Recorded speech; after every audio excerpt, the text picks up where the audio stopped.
It's strange how a single message can change everything. Sometimes it's a text or a voicemail, a cryptic email, or a note left behind. Sometimes it's the last thing anyone ever hears from a person before they vanish without a trace. My name's Olivia, and I never thought I'd be telling this story. I never thought my older brother, Ethan, would be the one to disappear. But the message he sent me that night still haunts me, and I replay it in my mind every day, wondering if I missed something, if I could have stopped what happened. Ethan was always the adventurous one. He was 3 years older than me, and growing up, he was the kind of brother who dragged me out of the house to explore the woods behind our neighborhood, or sneak out at night to meet friends. He was fearless, or at least he pretended to be. After high school, he bounced around from job to job, never really settling down. He had a restless energy, always looking for the next thrill, the next story to tell. The year he disappeared, Ethan was living in a small apartment about an hour from where I was going to college. We didn't see each other as much as we used to, but we texted almost every day. He'd send me pictures of weird things he found on his walks, abandoned buildings, strange graffiti, odd little trinkets he picked up at thrift stores. Sometimes he'd call late at night, his voice low and excited, telling me about some new place he wanted to check out. I always worried about him, but he'd just laugh and tell me not to be such a mom. It was a Thursday night in early October when I got the message. I was up late studying for a midterm, my phone buzzing on the desk beside me. At first I ignored it, thinking it was just another meme or a random thought from Ethan. But when I finally checked, I saw it was a voice message, not a text. That was unusual.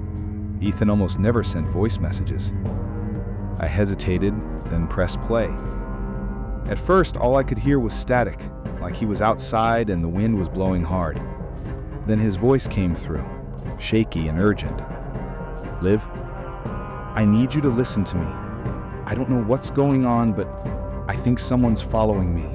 I know it sounds crazy, but I keep seeing the same car, the same guy, everywhere I go. If anything happens to me, check my laptop. The password is the name of the place we used to go fishing. Don't tell Mom and Dad yet. I'll call you soon." The message ended with a sharp intake of breath like he'd been startled, and then more static. I listened to it over and over, my heart pounding. I tried calling him back, but it went straight to voicemail.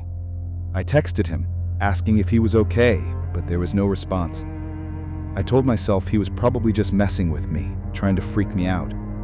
But something about his voice, the fear in it, made me feel sick. The next morning, I called his apartment, but no one answered. I tried his friends, but none of them had seen him since the night before. I skipped my classes and drove to his place, my mind racing with worst-case scenarios. When I got there, his car was parked out front, but the apartment was dark and silent. I knocked, then pounded on the door, but there was no answer. I called the police, but they said there wasn't much they could do. He was an adult, and maybe he just needed some space. I let myself in with the spare key he'd given me. The apartment was a mess, but that wasn't unusual for Ethan. What was unusual was the feeling in the air, a heaviness that made it hard to breathe. I went straight to his bedroom and found his laptop on the desk, just like he'd said. I sat down, hands shaking, and typed in the password, Willow Lake. The screen flickered to life, and I started searching for anything that might explain what was going on. At first, I didn't find much, just the usual clutter of files and photos. But then I found a folder on the desktop labeled Watch. Inside were dozens of pictures, all taken at night, all of the same car parked on different streets in different places. Sometimes the car was empty, but sometimes there was a man sitting in the driver's seat, his face obscured by shadows. There were also screenshots of text messages from an unknown number, messages that made my skin crawl. "Do you see me now? I know where you live. Don't try to hide." The last message was sent just an hour before Ethan's voice message to me. "It's almost time." I took everything to the police, but they still didn't take it seriously. They said it was probably just a prank, that Ethan would turn up in a few days. But I knew my brother. He wouldn't just disappear, not without telling me where he was going. I started driving around the city looking for the car in the pictures, but I never found it. I called his phone every day, but it was always off. A week went by, then two. The police finally opened a missing person case, but by then, any trail there might have been was cold. They interviewed his friends, his co-workers, even the neighbors in his building, but no one had seen or heard anything. The only clue was the message he left me, and the pictures on his laptop. I started getting messages too. At first, they were just blank texts, but then they started getting more specific. "You're next. Stop looking." I changed my number, but the messages kept coming, always from different numbers. I started seeing the same car Ethan had photographed, parked outside my dorm, outside the library, even outside my parents' house. I told the police, but they said there was nothing they could do without proof. I stopped sleeping. I stopped going to class. I was afraid to leave my room, afraid to answer the phone, afraid to look out the window. My parents tried to help, but they didn't understand. They thought I was just grieving, that I was seeing things that weren't there. But I knew the truth. Someone had taken Ethan, and now they were coming for me. One night, I woke up to the sound of my phone buzzing. It was a new message, just a single word: run. I looked out the window and saw the car parked across the street, headlights off, engine idling. I grabbed my keys and ran out the back door, not stopping until I reached the police station. I showed them the message, the pictures, everything. This time they took me seriously. They put a patrol on my dorm and the car disappeared. But Ethan never came back. It's been a year now, and there's still no sign of him. The police say the case is still open, but I know they've given up. Sometimes I still get messages, always from different numbers, always at night. Sometimes I see the car, just for a second, before it disappears around a corner. I don't know who took my brother, or why, but I know they're still out there. I keep his laptop with me, and I listen to his message every night before I go to sleep. I tell myself that if I just listen hard enough, I'll hear something new, something I missed. But all I hear is his voice, scared and alone, asking me to help him. I don't know if I'll ever find out what happened to Ethan, but I'll never stop looking. And I'll never forget the message he sent me. The last thing I ever heard from my brother before he disappeared.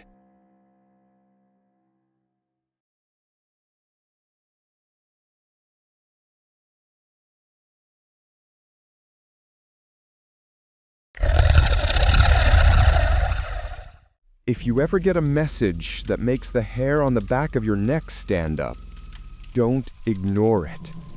That's what I tell myself now, every time I check my phone late at night. My name is Marcus, and I used to think that weird texts and prank calls were just part of life. Annoying, but harmless. But after what happened to my friend Jamie, I know better. Sometimes a message is more than just a message. Sometimes it's a warning. Sometimes it's the last thing you ever get from someone before they vanish. Jamie and I had been friends since middle school. We grew up in the same neighborhood, went to the same schools, played on the same soccer team. He was the kind of guy who made friends easily, always cracking jokes and making people laugh. After high school, we drifted a little. He went to a community college in town, and I moved away for university. But we still kept in touch. We'd text or call every couple of weeks just to check in, share a meme, or talk about the old days. The last time I saw Jamie was at a party over winter break. He seemed a little off, quieter than usual, distracted. I asked him if everything was okay, and he just shrugged, said he was tired from work and school. I didn't push it. I figured he'd tell me if something was really wrong. I wish I'd asked more questions. A few weeks later, I got a text from Jamie in the middle of the night. It was just a string of numbers and letters, like some kind of code. 4B2D1A7E. I stared at it for a while, trying to figure out if it was a joke or a typo. I texted back, "Dude, what?" But he didn't reply. I figured he'd explain in the morning, but when I woke up, there was still nothing. I sent another text, then tried calling, but it went straight to voicemail. I didn't think much of it at first. Jamie was always a little unpredictable, and he'd gone off the grid before. But as the day went on, I started to get worried. I texted a few of our mutual friends, but none of them had heard from him. I tried calling his mom, but she said he'd left for work that morning and hadn't come home. That's when I started to feel like something was really wrong. I kept looking at the message, trying to make sense of it.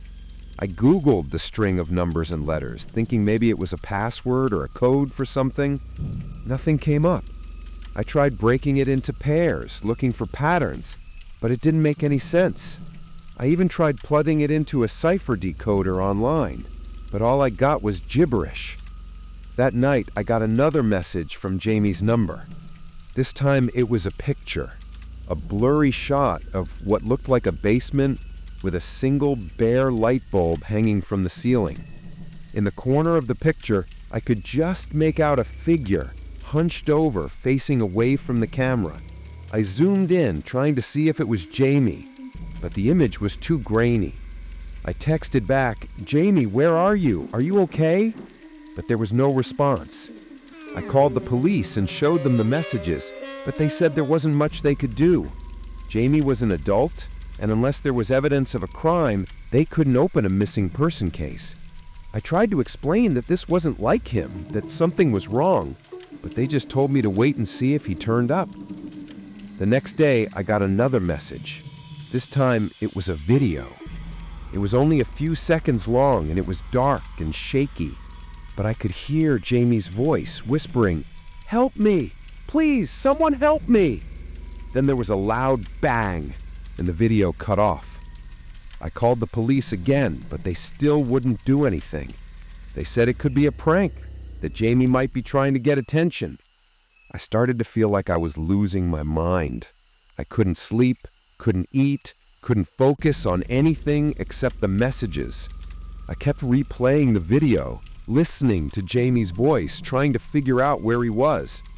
I started driving around town looking for the basement in the picture, but there are a lot of basements in our city, and none of them looked quite right. A few days later, Jamie's mom called me crying.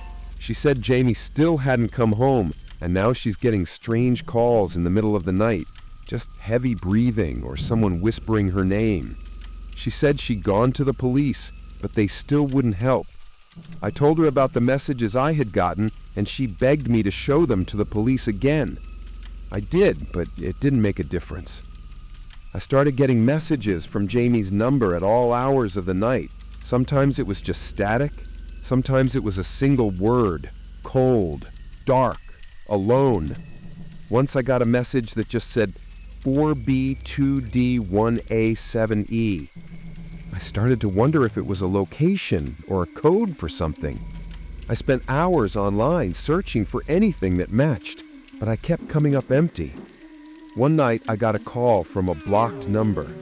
When I answered, all I heard was Jamie's voice whispering, "Marcus, please help me. I'm so scared." Then the line went dead. I tried calling back, but it didn't go through. I saved the voicemail and played it for the police, but they said there was nothing they could do. I started to feel like I was being watched. I'd see the same car parked outside my apartment every night, headlights off, engine idling. I started getting calls from unknown numbers, just silence on the other end. I started sleeping with a baseball bat next to my bed, jumping at every noise. A week after Jamie disappeared, I got another message. This time, it was a map, with a single point marked in the middle of an industrial area on the edge of town. I drove out there in the middle of the night, heart pounding, hands shaking. The area was deserted, just rows of abandoned warehouses and empty lots. I parked my car and walked around. looking for anything that might explain the messages. I found a door that was slightly ajar, leading down into a basement.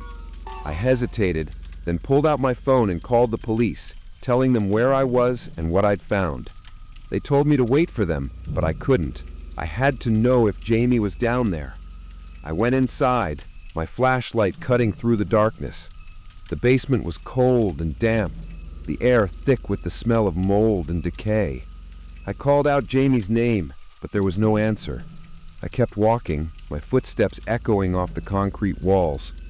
In the far corner, I found a chair, tipped over, with a length of rope on the floor. There was a single bare light bulb hanging from the ceiling, just like in the picture. I searched the basement, but there was no sign of Jamie. The police arrived a few minutes later, and I showed them the messages, the video, the map.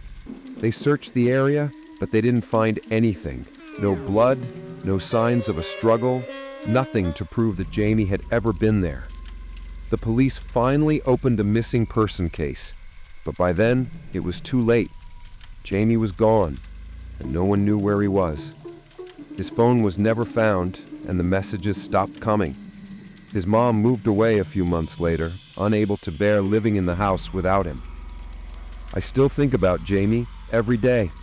I still have the messages, the video, the voicemail. I listen to them sometimes, hoping I'll hear something new, something I missed. I still don't know what the code means, or who sent the messages, or what happened to Jamie. All I know is that he's gone, and I never got to say goodbye. Sometimes late at night, I get a text from an unknown number. Sometimes it's just a blank message. Sometimes it's a single word. Help. Lost. Cold. I don't know if it's Jamie, or if it's someone playing a cruel joke, but I always reply, just in case. I always say the same thing. I'm here. I'm looking for you. I won't stop. If you ever get a message that makes the hair on the back of your neck stand up, don't ignore it. That's what I tell myself now, every time I check my phone late at night.